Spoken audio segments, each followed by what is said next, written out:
It has been remarked that the modest deportment of really wise men, when contrasted to the assuming air of the vain and ignorant, may be compared to the difference of wheat, which, while its ear is empty, holds up its head proudly, but as soon as it is filled with grain, bends modestly down and withdraws from observation. Thus, with true worth and merit, it is uniformly modest in deportment. It is only the shallow-pated who strive to attract attention by pretentious claims.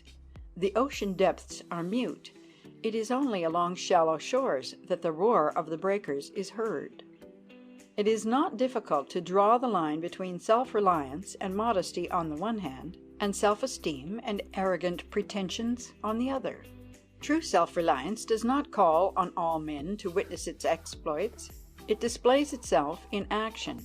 It may be reserved in deportment, but quietly and modestly proceeds in the path that wisdom points out, with a steady reliance on its own powers. Not so self-esteem.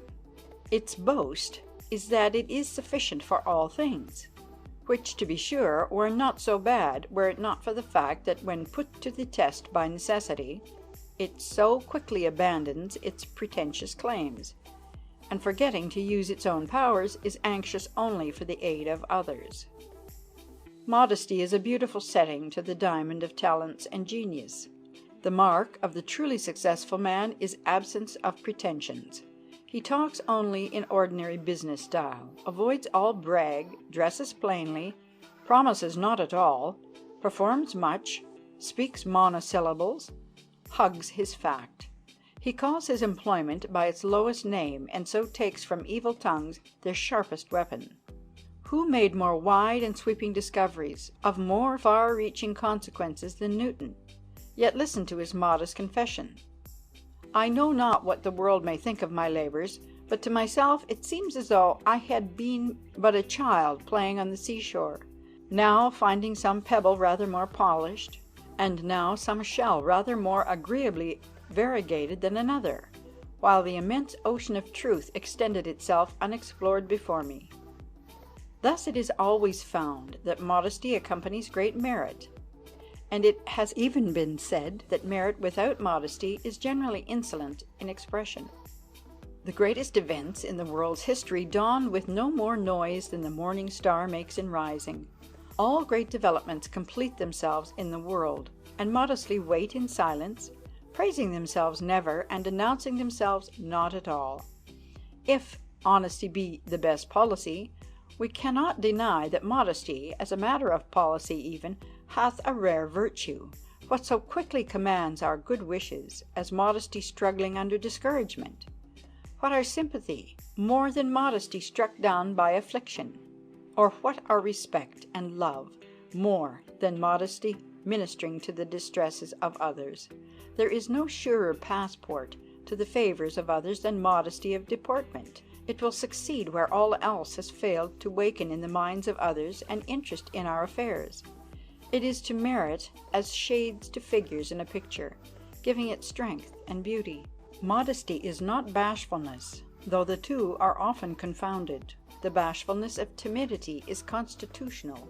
The bashfulness of credulity is pitiable. The bashfulness of ignorance is disreputable. But the bashfulness allied to modesty is a charm. There are two distinct sorts of bashfulness. The one is awkwardness joined to pride, which, on a further acquaintance with the world, will be converted into the pertness of a coxcomb. The other is closely allied to modesty. It is a painful consciousness of self, which is produced by our most delicate feelings, and which the most extensive knowledge cannot always remove. In undermining and removing bashfulness, due regard is to be had to the adjacent modesty, good nature, and humanity, as those who pull down private houses adjoining imposing buildings are careful to prop up such parts as are endangered by the removal. Bashfulness in itself cannot be admired. It completely distrusts its own powers, whereas we have seen that a proper reliance on self is at all times highly commendable. Bashfulness in man is never to be allowed as a good quality, but a weakness, inasmuch as it suppresses his virtues, and hides them from the world, when, had he a mind to exert himself, he might accomplish much good. We doubt not but there are many fine intellects passing for naught by reason of their bashfulness. Modesty is far different from reserve. Reserve partakes more of the nature of sullen pride. It is haughty in demeanor, and hath not the sweet, retiring disposition of modesty. A reserved man is in continual conflict with the social part of his nature, and even grudges himself the laugh into which he is sometimes betrayed. The modest man does not refuse to perform his part socially. His only dread is that others may think he is trying to center attention on himself. The really modest man may be the most social of men. The reserved man thinks it is beneath him to mingle with the mass of the people. Modesty never counsels real merit to conceal itself. It never bids one refuse to act when action is necessary, and the person is conscious that his powers are adequate for the performance of the task. Nor, when a good deed is to be done, should the modest man hesitate to come forward to do it, providing he is capable of so doing.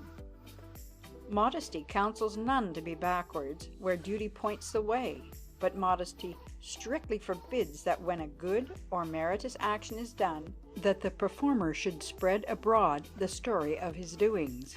Leave that for others to do. Modesty is the crowning ornament of womanly beauty, and the honor of manly powers.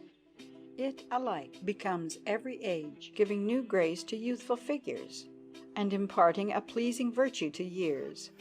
It softens the asperities of poverty, and is a beautiful setting for wealth and fortune. It gives additional charms to the possessors of genius and talents, or cunningly conceals the want of the same.